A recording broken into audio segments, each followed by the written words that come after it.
Thank you for coming. Before starting this road towards solo traveling, I would like to tell you a story, which is my story.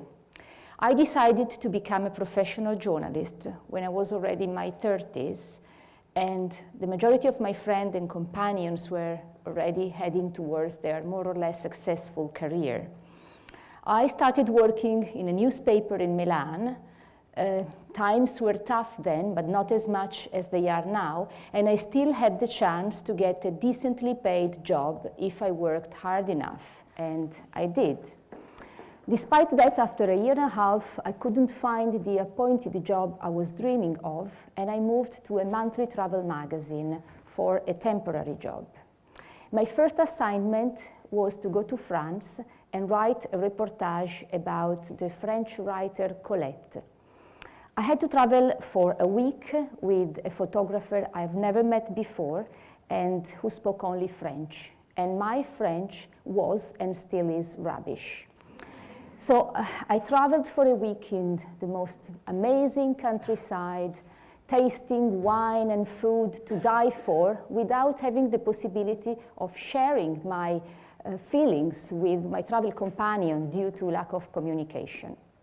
After the first assignment, I went on traveling for magazines, and I really liked what I was doing. No trip was too far or too uncomfortable or not well enough paid for me because I really wanted to follow my career. And sometimes I worked with a photographer who generally I met at the airport, but mostly was traveling by myself.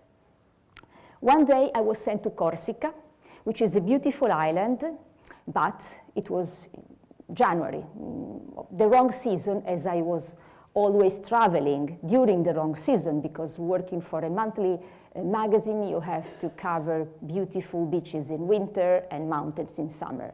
So I found myself in Corsica in January. The office booked for me a room in a hotel in a little village in the middle of nowhere in the mountains of Corsica. I arrived there with my rented car. The hotel door was shut. I rang the bell, and a man opened the door. And he was a mixture between Frankenstein and Uncle Fester.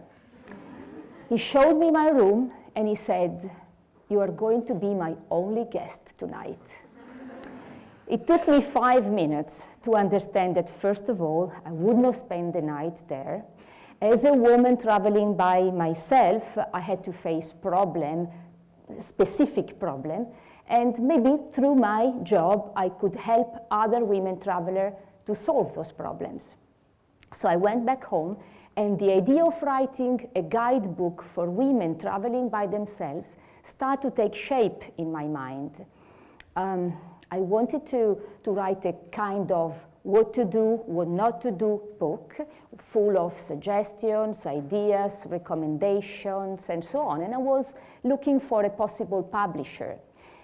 Then, one night, my husband came home with our first laptop with internet connection. And for me, it was an epiphany. All of a sudden, without leaving home, I could explore the whole world.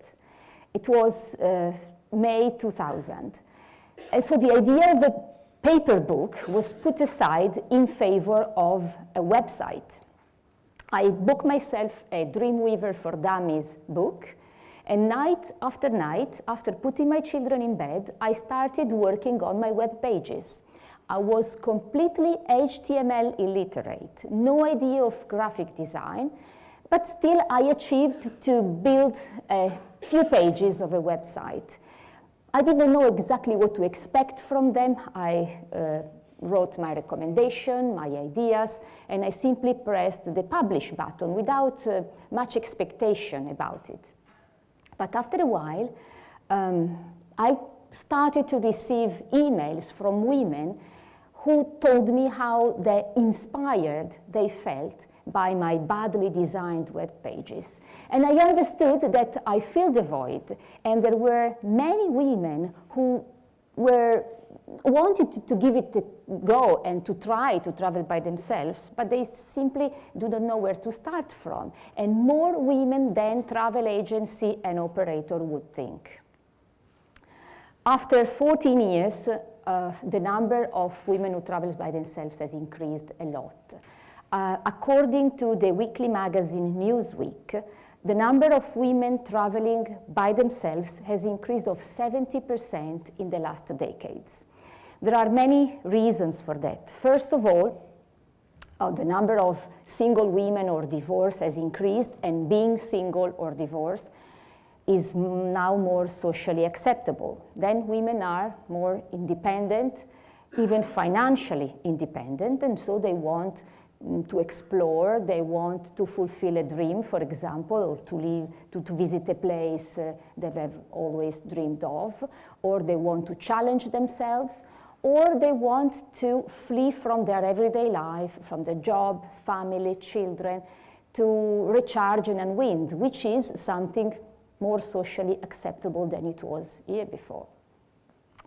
According to my research, made through polls regularly posted on my website, I learned that women who travel by themselves are well-educated, affluent, sometimes they are single, but in many cases they are married with children. They favor big cities with the cultural life where they can visit museums or going to a concert or exhibition and so on. But sometimes they like simply to lay on a beach and relax for a while. Yes, the number is increasing more and more, and I've been put in contact with many women travelers through my website, and through their impression and queries and questions, I've known what the difference is between a woman traveler or a man who travels by himself, what the main differences are. The main concern is safety.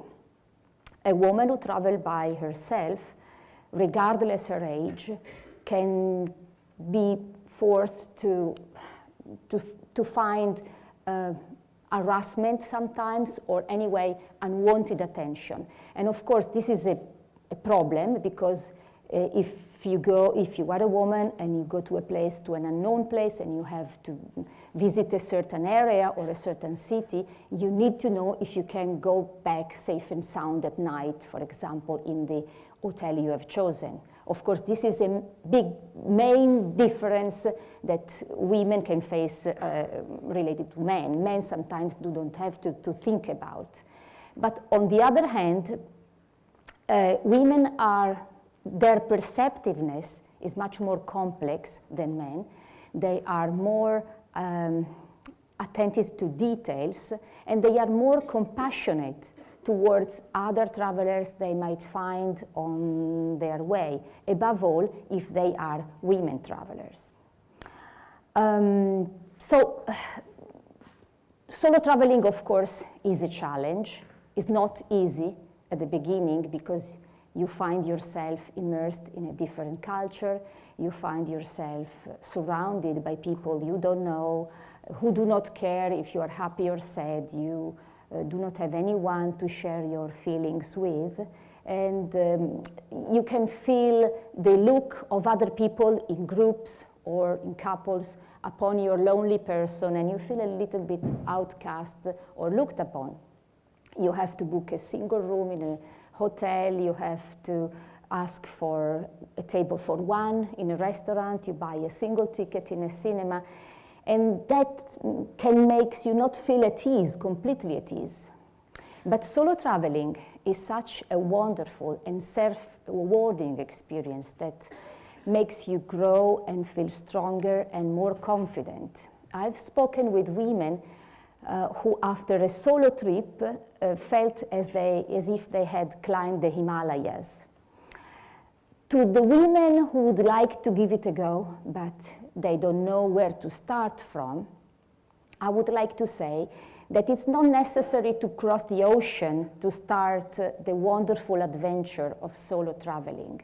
Even a little trip to a town not too far from home, or a night at the theater, or a trip to the local museum can be the right and better way to start.